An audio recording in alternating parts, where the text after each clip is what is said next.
matin et merci d'être encore très nombreux à notre chaîne pour suivre des informations. Vital Kamerhe est parti, place au changement de la Constitution. Alors je m'en vais un peu vous donner une information que je viens de lire sur YouTube, une publication sur Radio Okapi. C'est un frère congolais qui a publié, son nom c'est R. Chikala. Voilà, R. Chikala. Je suis sur sa chaîne Facebook, non, sur sa page Facebook, et j'ai lu ceci. Et voilà la photo que je vous ai mis là. Je vous lis d'abord ce qu'il a publié. Je vais voir si je ferai une analyse, mais je vais parler aujourd'hui de changement de la Constitution. L'appel intercepté. Quand l'honorable Peter Kazadi sauva la République, dans les coulisses de la vie politique congolaise, certains actes de bravoure demeurent méconnus du grand public. C'est le cas de Peter Kazadi, dont l'intervention décisive permit de préserver l'intégrité de l'Assemblée nationale face à une tentative de corruption d'une ampleur inédite.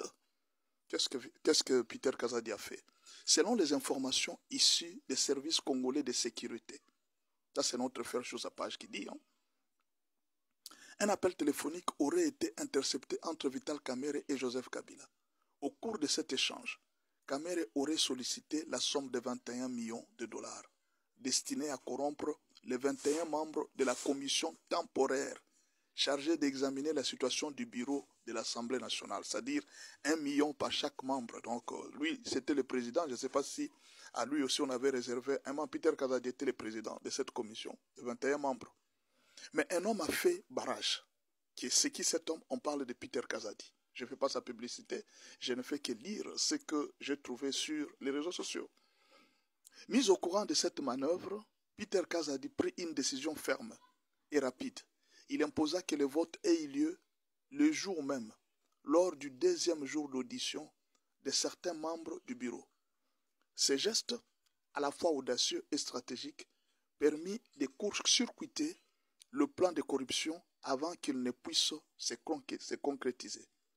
Ainsi, par son sens de devoir et sa réactivité, Kazadi empêcha une tentative grave de manipulation institutionnelle. Pourtant, cet acte héroïque reste largement ignoré, éclipsé par les tumultes des affaires politiques.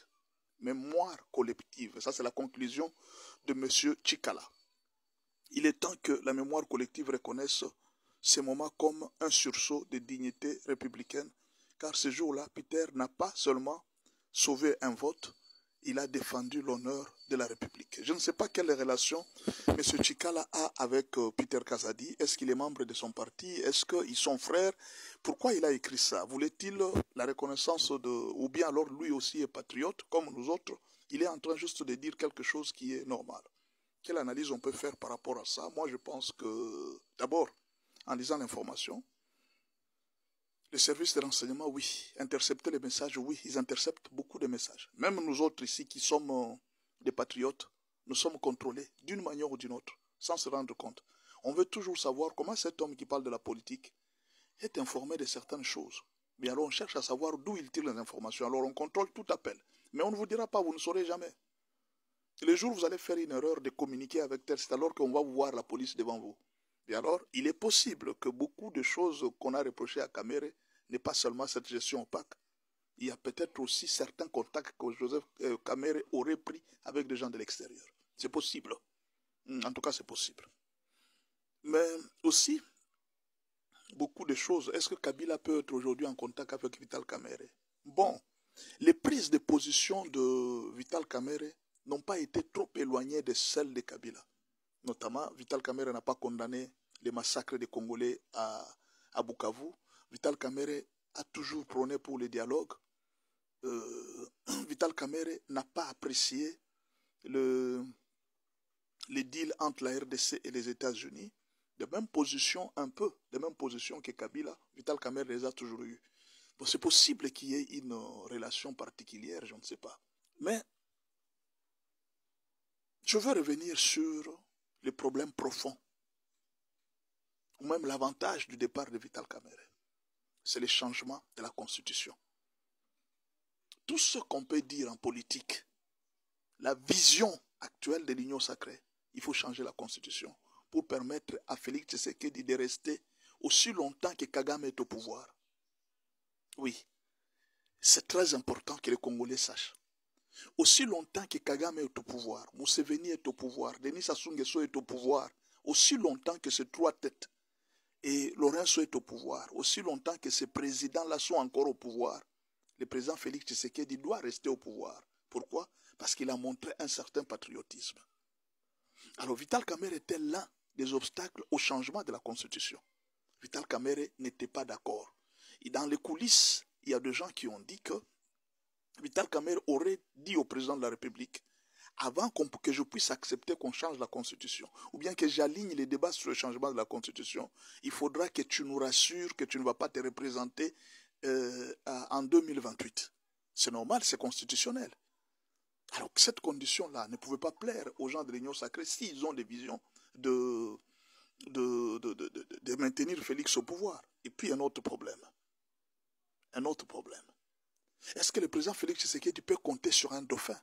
C'est très dangereux. En Afrique, il n'y a pas de dauphin sérieux. C'est très difficile de trouver un dauphin sérieux. Un dauphin qui défend ta vision. Non, c'est très difficile. Vous savez, je vous donne un exemple. Les FCC cash, c'est un exemple. Joseph Kabila, pour lui, il comptait sur la continuité avec Félix Tshisekedi. C'est pourquoi ils ont signé des accords. Sinon, on n'aurait jamais parlé des FCC cash. S'ils ont parlé des FCC cash, c'est parce que Joseph Kabila tentait soit d'être protégé, soit de récupérer le pouvoir d'une manière ou d'une autre.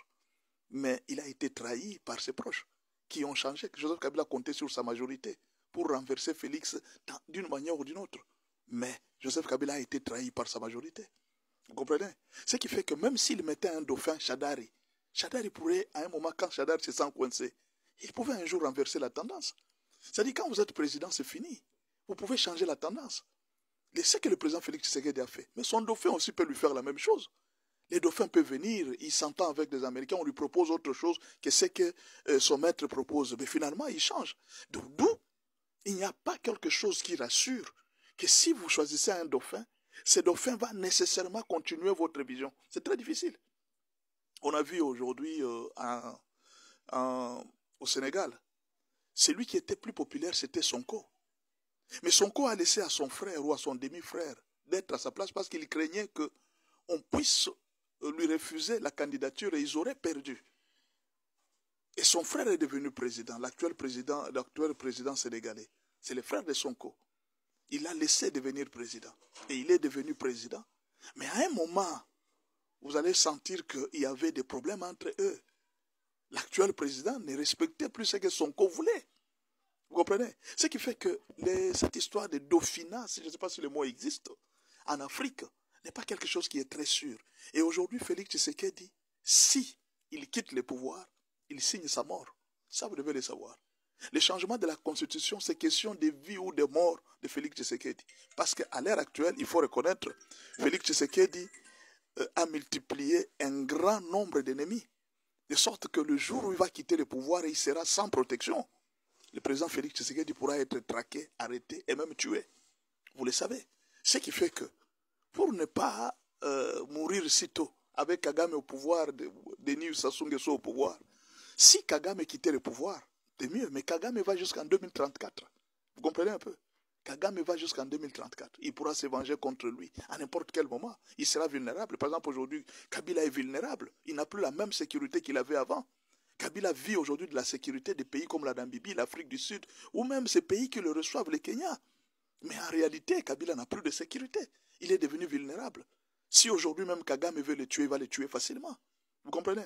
Ce qui fait que quand on quitte le pouvoir, beaucoup de protections sont parties. Alors, Félix Tshisekedi ne veut pas s'hasarder de laisser le pouvoir comme ça. Ce qui fait que le départ de Vital Kamerhe pourra être la source du changement de la Constitution. Et je ne crois pas que dans les jours qui viennent, je vois Félix Tshisekedi quitter le pouvoir. Non, je ne crois pas. Personnellement, ça c'est une analyse que j'ai faite. Quand on a évincé Kamerhe, quelles que soient les raisons qu'on va amener, Kamerhe était en contact avec Kabila, Kamerhe était M23, tout ce qu'on va amener. L'objectif au moins, c'est d'atteindre une seule chose, qu'on change la Constitution. Changer la Constitution, augmenter le nombre de mandats, aller de la 4e République à la 5e République. Et quand on va quitter de la 4e République à la 5e République, tous les autres seront obligés de venir, notamment les Kabila et les autres, mais la justice va les arrêter. Et Félix avait déjà joué sa carte.